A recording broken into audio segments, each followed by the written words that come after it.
السلام عليكم ورحمة الله وبركاته. مرحبا بكم في قناة مطبخ سيرين.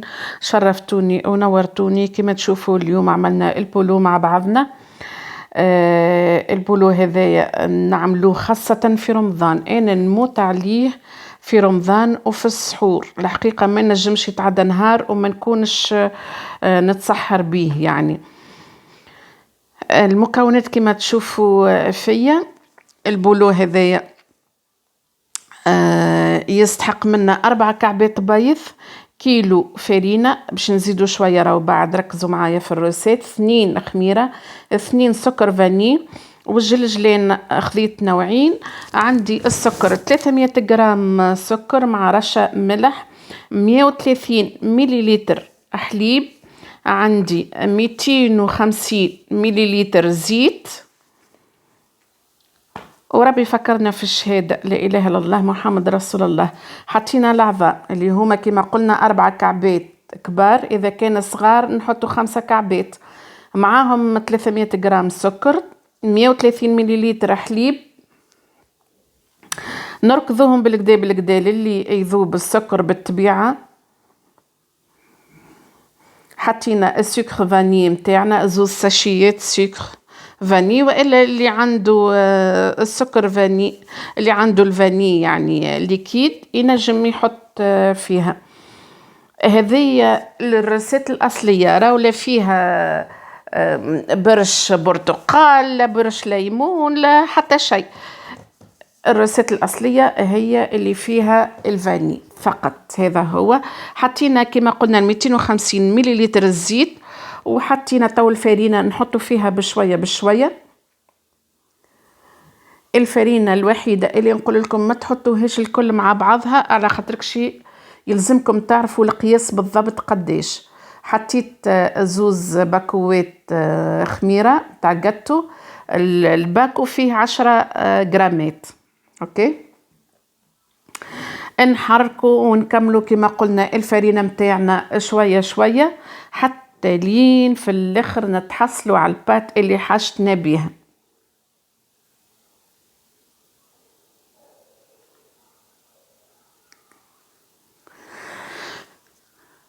يا ربي، اكيد في المرحلة هذية شفتوا انا نخلي راو بالطرف، وبعد من يعني في الاخر راو باش نزيدوا هذاك كيلو فرينة كما قلنا، في الاخر باش نزيدوا 100 جرام اخرى.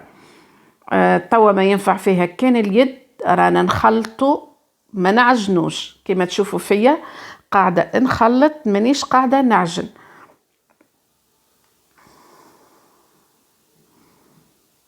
هيك البات متاعنا مازلت مستحقة، زدتها 100 جرام. راي الروسيت تتكلف لك بين 900 جرام وبين كيلو و100 جرام فرينة. هذه البات ما تقولوش نزيدوها الفرينة، لا، يكفي انها يلزمها تكون طرية، ويلزمها تكون ما تتلصقش. حتى لو كانت تلصقت شوية مش مشكلة، خاطر احنا باش نخليوها ترتاح نصف ساعة، واكيد الفرينة باش تزيد تشرب. لهنا في الطابلو الترافاي متاعنا لازمنا ايدينا بالزيت اول حاجة باش نجموا نخرجوا البات متاعنا. ما حاجناش بها راهي تكون يابسة، قد ما تكون طرية قد ما احنا تجينا راهي خفيفة وهشوشة من داخل. تو تشوفوها كيفاش بعد. صدقوني هذه روسيت بروفيسيونيل، راهي ماهيش كما يقولوا فيها. المهم جربوا وتفكروني بدعوة خير ان شاء الله. قسمت الكونتيتي هذيك على 3، عينكم ميزانكم. نبرمها هكيكا بالطبيعة. الطابلو ترافاي حطيت فيه شوية زيت، ويديا بالطبيعة زادا كيف كيف شوية زيت هاوكا بالفرينة. الواحد يبدأ يتلصق بالفرينة والزيت وما نحكي لكمش. ونحط الجلجلين، راهو حتى 100 جرام جلجلين تكفيكم. يعني هو دو بريفيرونس يكون عندنا ديما موجود في الدار، خاطر نستحقوه في برشا روسيت. يعني كي تشري بزيد شوية وتخليه مش مشكلة.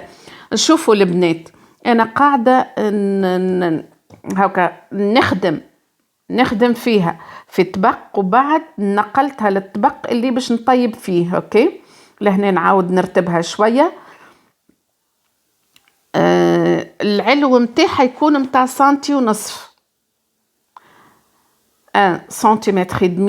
العلو متاعها ما نعملوهاش عالية برشا وما نعملوهاش واطية برشا.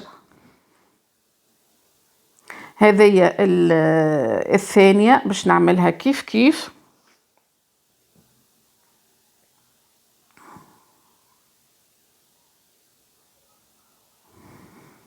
نحطو الجلجلان ما نخافوش عليه، هذاك اللي يحب يحط فيها من الفوق برك راهو ينجم يحط، ما احنا هي بنتها تكون معبيه. الحقيقه في لي باتيسري راهم يحطوا من الفوق والجنب وهكا هاو، ما يحطوش فيها من اللوطه.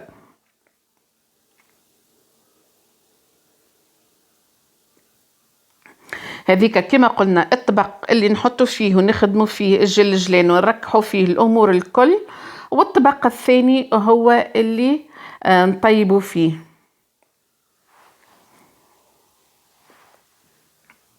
خليت ديستانس ما بيناتهم، هي راهي ماهيش باش تخمر برشا. باش نحطوها. شوفوا والله منظرها يشهي قبل ما تطيب الحقيقة. هذه الكعبة الثالثة، راهو في الأصل نخدموا بالجلجلان الأبيض في الأصل. أما أنا عملت لكم الزوز الطرق، والاختيار لكم انتم. الجلجلان الأبيض ديجا هو باش ياخذ التقرميشة في الفور، دونك ما تخافش عليه. الحقيقة البيضة أنا عجبتني، وانتم لكم حرية الاختيار. وندخلهم على 150 درجة من اللوطة ومن الفوق، وبالمروحة زادة حطيتها يمكن 20 دقيقة 25 دقيقة هكاكا.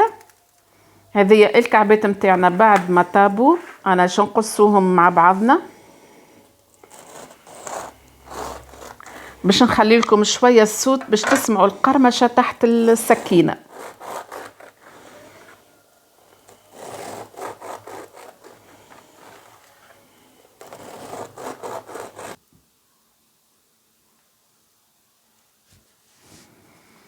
يا رب يا عالي ارفق بحالي يا رب.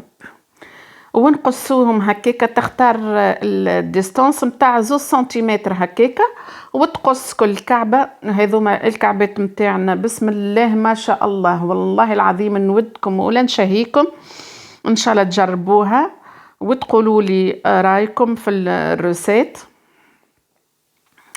اعملوا فيها السكر فاني هو يا البنات، ما تعملوش فيها حتى حاجة اخرى تضيعوا لها الجول الاصلي متاعها. والحقيقة هي هكا تجي، ما تجيش بحتى مطعم اخر. هذه البيضة الحقيقة عشقتها برشا انا. وتبارك الله كمية كبيرة يعني طيحت. شوفوا الكعبة كل الخفيف مصلي على النبي جات كل الكعبة. علاش؟ على خاطرك شي ما كثرناش الفرينة. هذه توا احنا عنا عطلة، ماذا بيك كل نهارين تعمل حويجة للصغيرات، وان شاء الله عطلة ممتعة. وكما تشوفوا ما شاء الله تبارك الخلاق كيفاش جات معها قهيوة. نودكم ولا نشهيكم. وما بقى لي كان باش نقول لكم استودعكم الله الذي لا تضيع ودائعه. نلتقي في فيديو آخر إن شاء الله، وإلى اللقاء. دمتم في أمان الله.